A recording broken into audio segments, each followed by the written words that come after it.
একটা ছোট ফিতা দেখে আপনারা সিডিউস হয়ে যান। আপনাদের চেতনাদণ্ড এতটাই ভঙ্গুর। আপনি কি জানেন সিডিউসের অর্থ কি? এটা সম্পূর্ণ অপপ্রয়োগ হয়েছে। অনলাইনের যুগ, মানুষ হুজুগে মাতা। অক্সফোর্ড আর কেমব্রিজ ডিকশনারি ঘাটেন, অক্সফোর্ড আর কেমব্রিজ ডিকশনারি ঘেটে সিডিউস শব্দ লিখে সার্চ। এই উম্মতের মধ্যে অশ্লীলতা বাড়বে কখন? যখন এমন এক শ্রেণীর মেয়ে আত্মপ্রকাশ পাবে, আত্মপ্রকাশ ঘটবে তাদের, যাদেরকে আমি দেখিনি। নবীজি বলছেন লাম আরাহুমা, আমি ওদেরকে দেখি নাই। দুই শ্রেণীকে আমি দেখি নাই। তার মধ্যে এক শ্রেণী হচ্ছে নিসাউন কাসিয়াতুন আরিয়াত, মুমিলাত মাইলাত, মানে নিজেও সিডিউস হবে, অন্যকেও সিডিউস করবে। শব্দটা এই আর কি। এই শব্দ 1450 বছর আগে নবীজি বলে গেছে যে দুই শ্রেণীর মানুষকে আমি দেখি নাই। লাম আরাহুমা, আমি দেখিনি মানে ওই যুগে এরকম গেট আপে কোনো মেয়ে চলতো না, সিম্পল, তাই তো? ওই যুগে যদি ওই রকম গেট আপে কেউ চলতো, নবীজিকে বলতেন আমি দেখি নাই? নবীজি বলছেন আমি দেখি নাই। কোন কোন মেয়েদেরকে দেখেন নাই? এক শ্রেণী যারা নিসা মহিলা, ক্যাসিয়াত, কাপড় পরে আছে, আরিয়া, তারপরেও নগ্ন। ব্যাখ্যা করতে হবে। তার মানে কাপড় পরেও নগ্ন শ্রেণীর মেয়েরা নবীর যুগে ছিল না, সিম্পল। এটা কোন যুগে দেখা যায়? এখন দেখা যায়, এই লাস্ট 100-150 বছর দেখা যায়। 100-150 বছর আগেও দেখতে পারবেন না। আপনি 100 বছর আগে ঘেটে দেখেন, পারবেন না দেখতে। এই যে ব্রিটিশ পিরিয়ডও দেখেন, ব্রিটেনরা যখন শাসন করেছে না সারা ওয়ার্ল্ডে, তখনও আমাদের নানি দাদির দাদি ওদের গেট আপ দেখেন। তাদের গেট আপ কিরকম ছিল? ছিল না। তারা কিন্তু বলে নাই 1000 বছর থেকে আমরা পড়ছি এগুলো, বলেছিল? আচ্ছা, তো নবীজি বলছেন মুমিলাত মাইলাত, এরা নিজেরা আকৃষ্ট হয় এবং আকৃষ্ট করে। আপনি কি জানেন সিডিউসের অর্থ কি? এটা সম্পূর্ণ অপপ্রয়োগ হয়েছে। অনলাইনের যুগ, মানুষ হুজুগে মাতা। অক্সফোর্ড আর কেমব্রিজ ডিকশনারি ঘাটেন, অক্সফোর্ড আর কেমব্রিজ ডিকশনারি ঘেটে সিডিউস শব্দ লিখে সার্চ, দেখবেন ওখানে লিখে আছে যে seduce is a kind of sexual activities where you are enticing someone in a relationship with you, illegal sexual relationship with you, মানে you are enticing someone in a illegal sexual relationship with you। মানে seduce হচ্ছে এমন জিনিস যে আপনি কাউকে আপনার দিকে অবৈধ সেক্সুয়াল সম্পর্ক করার জন্য আকৃষ্ট করছেন। তাহলে আকৃষ্ট যে করে সে অপরাধী, না যাকে করা হচ্ছে সে অপরাধী? খুঁজেন, গুগলে গিয়ে সার্চ দেন। Seduces is a kind of sexual activities যেখানে আপনি you are enticing someone in a illegal sexual relationship with you, যার আপনার থেকে কম এক্সপিরিয়েন্স আছে। পড়ে দেখেন, কেমব্রিজের মধ্যে লেখা আছে যে এমন একজনকে আপনি আপনার দিকে সেক্সুয়ালি প্রলুব্ধ করছেন, ইন্টাইস করছেন, যার আপনার বিষয় সম্পর্কে জ্ঞান কম, আপনার সাথে সেক্সুয়াল বিষয় সম্পর্কে তার জ্ঞান কম, আপনার জ্ঞান বেশি। আপনি তাকে প্রলুব্ধ করছেন আপনার দিকে সেক্সুয়ালি অবৈধ সম্পর্ক করার জন্য। এটাই হচ্ছে মুমিলাত মাইলাত। হাদিসের শব্দের সাথে মিল আছে। তো এখানে যে আকৃষ্ট করছে সে অপরাধী, না যে আকৃষ্ট হচ্ছে সে অপরাধী? তাহলে নিঃসন্দেহে যে আকৃষ্ট করছে সে অপরাধী। আর তার অপরাধের কারণটা এখানে কি? তার পোশাক এবং তার দেহের প্রদর্শনী নয়, নাকি অন্য কিছু? নিঃসন্দেহে এটা। এবং এটা ভালো পোশাক পরেও মানুষ অন্য কাউকে আকৃষ্ট করতে পারে। ভালো পোশাক পরে আছেন কিন্তু কথার মাধ্যমে আকৃষ্ট করতে পারেন, ফোনের কলসের মাধ্যমে আকৃষ্ট করতে পারেন, ডেটিংয়ের মাধ্যমে আকৃষ্ট করতে পারেন, অন্যভাবেও করতে পারেন। এখানে শুধু পোশাকটাই মূল ইস্যু নয়, এখানে আরও অনেক ব্যাপার আছে। একই সাথে আমরা যে নীল সংস্কৃতির কথা বললাম, এগুলো যখন প্রত্যেকে ঘরে ঘরে দেখছে, তখন সবাইকে ভিতর থেকে পশু হয়ে যায়নি? তখন তো খুব সহজেই একটা মানুষ প্রলুব্ধ হবে এবং তখন ধর্ষণ বাড়বে, জেনা বাড়বে, পরকীয়া বাড়বে এবং এই পরিসংখ্যানগুলো বাড়তে থাকবে। এখানে সলিউশন কে দিবে? সলিউশন দিবে শুধুমাত্র সেই সভ্যতা যে সভ্যতার সময় জেনার হার ছিল 0.00001%। ওই সভ্যতা যখন রেপের হার 0.00001%, সুদের হার 0.00001%, দুর্নীতির হার 0.00001%। এটা কোন সভ্যতা? এটা ওই খোলাফায়ে রাশেদার সভ্যতা। ওইখানে রেয়ার একটা মানুষ খুঁজে পাওয়া যায় মদ খায়, একটা মানুষ খুঁজে পাওয়া যায় হয়তো জেনা করেছে, একটা মানুষ খুঁজে পাওয়া যায় দুর্নীতি করেছে, 99% পিউরিফাইড। তো ওই সভ্যতা কিসের আলোকে এরকম হলো আর এখন কেন হতে পারছে না? এটা প্রশ্ন না? এটা বড় কোশ্চেন। তাহলে এখন আমরা আসি সমাধান কিভাবে করতে পারি, মানে কি কি কাজ করলে আমরা আসলে ওই জায়গায় যাওয়ার, আল্লাহ যদি চান কবুল করেন আমরা ওই জায়গায় যেতে পারবো ইনশাআল্লাহু আযজা ওয়া জাল। তার জন্য আমি কিছু পয়েন্টস ফাইন্ড আউট করেছি।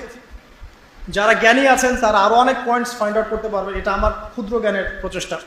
ওয়া তাওফীকি ইল্লা বিল্লাহ। প্রথম সেটা হলো, দেখুন যে প্রথমে আমাদের জ্ঞানের স্বল্পতা আছে। যদি আমরা সবাই ইসলামের সঠিক জ্ঞানটা অর্জন করতে পারতাম এবং পরকালীন চেতনা থাকতো, তাহলে কিন্তু কোনো মানুষের পক্ষে না অশ্লীল হয়ে চলা সম্ভব, না অশ্লীলতার খপ্পরে পড়া সম্ভব। এটা প্রথম কথা। দ্বিতীয় কথা হচ্ছে, জ্ঞানের সাথে আমাদের আমলের ধারাবাহিকতা লাগবে। আমরা যখন আমল করি অনেক সময় ধারাবাহিকতা নষ্ট হয়ে যায়। ধারাবাহিকতা নষ্ট হয়ে গেলে শয়তান আমাদেরকে পেয়ে বসে, তখনই মানুষের দ্বারা খারাপ কোনো কাজ ঘটে যায়। দেখবেন আপনি ভালো কাজ করতে করতে হঠাৎ করে আপনি পড়ে গেলেন, এমন হয় কিন্তু। ভালো কাজ করতে করতে আপনি ধাপ করে একটা খারাপ কাজ করে ফেললেন, আবার তওবা করে ফিরে আসলেন। তওবা করে ফিরে আসবেন নিঃসন্দেহে, কিন্তু আমলের ধারাবাহিকতা বজায় রাখা খুব ইম্পর্টেন্ট। 3 নম্বর দেখুন সালাত। সালাত যখন আমরা 5 ওয়াক্ত মসজিদে আসবো, আমাদের আধ্যাত্মিক জগৎটা, আত্মিক জগৎটা পরিশুদ্ধ থাকবে, তখন ইনশাআল্লাহ তাআলা আল্লাহর বিধান মেনে চলা আমাদের জন্য সহজ হবে ইনশাআল্লাহ। 4 নম্বর বলতে পারি কোরআনের সংস্পর্শ। কোরআনের সংস্পর্শে যখন আমাদের যুব সমাজ থাকবে ইনশাআল্লাহ তাআলা তারা আল্লাহর হুকুম আহকামগুলো মেনে চলতে পারবে এবং শয়তানের ওই খপ্পরগুলো থেকে তারা বেঁচে থাকতে পারবে ইনশাআল্লাহ আযজা ওয়া জাল্লা। এরপরে আমরা বলতে পারি ইসলামিক অনুশাসনের কথা। ইসলামিক অনুশাসন যদি আমরা ঘরে ঘরে প্রতিষ্ঠা করতে পারি ইনশাআল্লাহ আযজা ওয়া জাল্লা, আমরা এই ফিতনাময় পরিবেশেও আমাদের ঈমান ধরে রাখতে সক্ষম হব ইনশাআল্লাহ আযজা ওয়া জাল্লা। দ্বীনি শিক্ষা এবং দ্বীনি পরিবেশ, দ্বীনি শিক্ষা এবং দ্বীনি পরিবেশটা এইসব অশ্লীলতা রোধ করার অন্যতম নিয়ামক হবে ইনশাআল্লাহ। এরপরে আমি বলবো যে পর্দার বিধানগুলো মেনে চলা। শুধুমাত্র পোশাক সব কিছু নয়, তবে পোশাক অনেক কিছু। পোশাকে সব কিছু নয়, কিন্তু পোশাক কিন্তু অনেক কিছু, ঠিক আছে? তো পোশাকও ঠিক রাখছি, আবার নামাজও পড়ছি, এখানে রোজাও রাখছি, আমরা দ্বীনি কাজে ব্যস্ত থাকছি, দ্বীনি পড়াশোনায় ব্যস্ত থাকছি, আমর বিল মারুফ নাহি আনিল মুনকারের কাজ করছি এবং আল্লাহওয়ালা মানুষের সাথে থাকছি। তখন দেখবেন আত্মিক জগৎটা আল্লাহর নূর দ্বারা পরিপূর্ণ হবে ইনশাআল্লাহ। তখন আপনি জেনা, ব্যভিচার, পরকীয়া এগুলো থেকে দূরে থাকতে পারবেন ইনশাআল্লাহ, পর্ন ছাড়তে পারবেন ইনশাআল্লাহ। এরপরে আমি গিয়ে বলবো যে বিয়ে সহজ করার ব্যাপারে। এরপর যদি আমরা বিয়েটাকে সহজ করে ফেলি, সহজ বলতে সরকার বয়স দিয়েছে আলহামদুলিল্লাহ, থাক ওই বয়সে বিয়ে দেন, কিন্তু বয়স হয়ে গেলে বিয়ে দিয়ে দেন। 18 বছরে বিয়ের বয়স হয়ে যায়, আপনি এদিকে 32 পর্যন্ত অপেক্ষা করছেন, 25 পর্যন্ত অপেক্ষা করছেন, 18 হয়ে গেছে, 20 বছর আপনি বিয়ে দিয়ে দেন। যত দ্রুত আপনি যত সহজ করবেন বিয়েটাকে, তারা কিন্তু তাদের এই যে তারুণ্যের যে উন্মাদনা বলে একটা, তারুণ্যের উন্মাদনা, এখান থেকে তারা বেঁচে থাকতে পারবে এবং পাপিস্তানো থেকে তারা ইনশাআল্লাহ তাআলা সঠিক পথে থাকবে এবং তার পুরো ম্যারিড লাইফটাই কিন্তু ইবাদত হিসেবে গণ্য হবে। এখানে আমার ছেলে হোক বা আমার মেয়ে হোক, তার জন্য বিয়েটাকে সহজ করা উচিত। গার্ডিয়ানদেরকে রিকোয়েস্ট করবো এটা আপনারা করুন, আদারওয়াইজ আপনার ছেলে কখন দেখবেন অন্ধকার জগতে পা বাড়িয়ে ফেলেছে আপনি কিন্তু বুঝতে পারছেন না। আপনার মেয়ে অনেক আগেই বড় হয়ে গেছে, আপনি কিন্তু বুঝতে পারছেন না। এর মধ্যে সে অনেক ঘটনা ঘটিয়েও ফেলেছে, হয়তো আপনি জানেন না। এই কারণে বৈধ পথে ছেলে মেয়েদেরকে একটা ইসলামিক অনুশাসনপূর্ণ জীবন দিন, ইনশাআল্লাহ সুখী হবে ইনশাআল্লাহ। বিয়ের ক্ষেত্রে মোহরটাকে রিজনেবল করেন, এত উচ্চ মোহর দেওয়ার দরকার নেই যে ওটা পরিশোধ করার কোনো সামর্থ্য নেই। আর আমি বলবো যে এটার জন্য আপনাকে খুব বড় কোনো বিজনেস করতে হবে, বড় কোনো জব করতে হবে জরুরি না।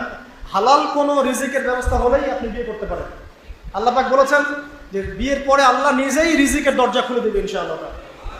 তো এখানে ঘাবড়ানোর কিছু নাই। ওই যে বললাম তাকদির লেখা হয়ে গেছে, আপনার তাকদিরে যতটুকু রিজিক আছে এটার একটা দানা পৃথিবীতে রেখে আপনি মরবেন না ইনশাআল্লাহ। আর আপনার রিজিক যতটুকু আছে, অবৈধ পথে গিয়ে যদি আপনি 1000 কোটি টাকাও কামাই করেন, এর বেশি রিজিক আপনি পাবেন। সো এখানে আমি বলবো গার্ডিয়ানদেরকে যে বিয়েটাকে সহজ করে দেন, বিয়েটা সহজ করেন, মোহরটাকে কমান এবং ছেলে মেয়েদেরকে একটা দীর্ঘ বিবাহিত জীবন দেন। ইনশাআল্লাহ দেখবেন তারা ইসলামী অনুশাসনে আল্লাহর এবং তার রাসূলের আনুগত্যপূর্ণ জীবন মেনে চলবে ইনশাআল্লাহ আযজা ওয়া জাল্লা। এরপরে কি আমি বলবো কিছু কাজ থেকে আমাদেরকে বের হতে হবে, কিন্তু এটা হতে হবে বলেই সীমাবদ্ধ থাকতে হচ্ছে, কারণ এটা ইম্পোজ করার মতো ক্ষমতা তবে আপনি পারিবারিকভাবে করতে পারবেন। পারিবারিকভাবে কীরকম, এবং আমাদের ওইখানেই ফোকাস করা উচিত। ফ্রি মিক্সিং টোটালি হারাম করে, ফ্রি মিক্সিং চলবে না। ফ্রি মিক্সিং তো বোঝেন, নারী পুরুষের অবাধ মেলামেশা যেখানে আছে ওখানে আপনি নাই। যদি এমন স্কুল পান যেখানে বয়েজ স্কুল, সেখানে দিয়ে দেন ছেলেকে। এমন স্কুল শুধু মেয়েদের স্কুল, সেখানে মেয়েকে দেন। কলেজ শুধু ছেলেদের কলেজ, ওখানে ছেলেকে দেন। শুধু মেয়েদের কলেজ, ওখানে দেন। এটা কিন্তু একমাত্র সলিউশন না, অনেক সলিউশনের একটা সলিউশন বলছে। ওখানে দেওয়ার পরেও ছেলে বিগড়াতে পারে, বেলাইনে যেতে পারে, এখানকার মেয়ে স্কুলের মেয়ে ছেলে স্কুলের ছেলের সাথে প্রেম করতে পারে। কিন্তু অনেকগুলো সলিউশনের একটা সলিউশন হতে পারে যে ফ্রি মিক্সিং থেকে রোধ করে, ফ্যামিলি থেকে রোধ করে। তারপরে যত প্রকার পর্ন সাইট আছে সব পর্ন সাইটকে ব্লক করতে হবে। এবং সারা ওয়ার্ল্ডে যত ধর্ষণের হার বাড়ছে, পরকীয়া জেনার হার বাড়ছে, এগুলোর মূল কারণ হচ্ছে পর্ন। এটা কিন্তু মূল কারণ, যে পোশাক খুলে ফেলার সংস্কৃতি, নীল দর্পণ, এটা কিন্তু এই পর্নোগ্রাফির সভ্যতা থেকে এসেছে। ওই সভ্যতা তো পচে গেছেই, ওর তো আর ইজ্জত সম্মানে কিছু বাকি নাই। মুসলিমদের যতটুকু বাকি আছে এটা ধরে রাখার জন্যে পর্ন সাইটগুলোকে বন্ধ করা খুব জরুরি। যদি এটা না করতে পারি, আলেম জালেম সবাই ধ্বংস হয়ে যাবে। দলিল জাইনাব বিনতে জাহাশ রাদিয়াল্লাহু আনহা, তিনি বলছেন, ইয়া রাসূলুল্লাহ আনুহলিকু ওয়া ফিনা সালিহুন, আমাদের মধ্যে সৎ মানুষ থাকা সত্ত্বেও কি আমরা ধ্বংস হয়ে যাব? নবীজি বলছেন, ওয়াইলুল লিল আরব মিন শাররি ক্বাদ ইখতারাব। একটা হাদিস আছে না, যে আরবদের জন্য ধ্বংস, কি ভয়ঙ্কর বিপদ নেমে আসলো। তখন জাইনাব বিনতে জাহাশ রাদিয়াল্লাহু আনহা তিনি বলছেন, আনুহলিকু ওয়া ফিনা সালিহুন, ইয়া রাসূলুল্লাহ, যখন আমাদের মধ্যে সৎ মানুষ থাকবে, আলেম বুজুর্গ পীর এরকম মানুষও থাকবে, তখনও কি আমরা ধ্বংস হয়ে যাব? তখন নবী সাল্লাল্লাহু আলাইহি ওয়াসাল্লাম বলছেন, নাম, হ্যাঁ ধ্বংস হবে। ইযা কাসরাতুল খানা, যখন অশ্লীলতা ছড়িয়ে, যখন অশ্লীলতার মহামারী ছড়িয়ে পড়বে, তখন আলেম জালেম সব ধ্বংস। তো এটা ছড়িয়ে পড়ার মূল বিষয়টা হচ্ছে পর্ন। এই পর্ন এবং নীল সভ্যতা, নীল দর্পণের মধ্য দিয়ে সারা ওয়ার্ল্ড ওয়াইড আজকে এটা ছড়িয়ে পড়েছে। মুসলিম কান্ট্রিগুলোতে এগুলো ইউজিং দিন দিন বাড়ছে।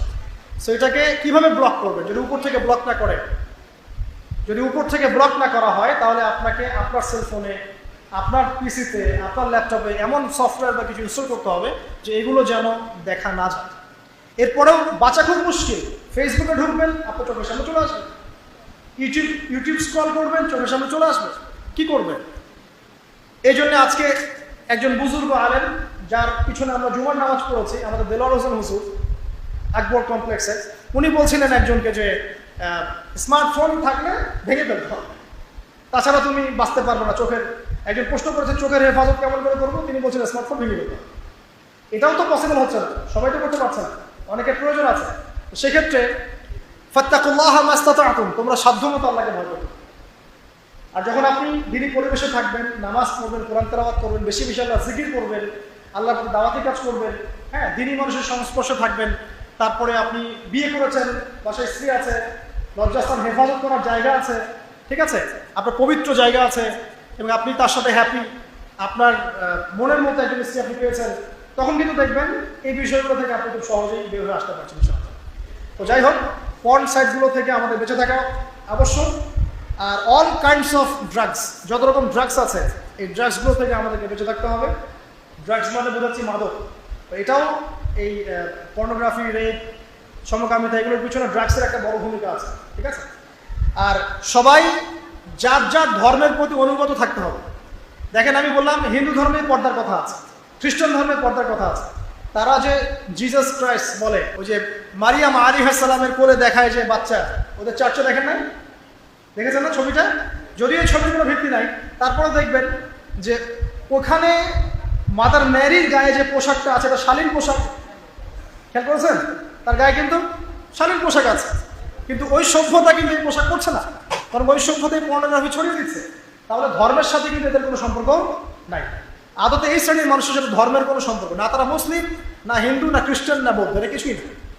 এরা আসলে ওই যে শয়তান, ইউআরি সাওয়াতিকুম ওয়ারিশা, ওই আয়াতের পরে বললাম ইউবদিহুনা মা উরিয়া আনহুমা সাওয়াতিহিমা, ওই যে তোমাদের লজ্জাস্থান উন্মুক্ত করে ফেললো, এর সাথে এরা জড়িত, ওই শয়তানের সাথে এরা জড়িত।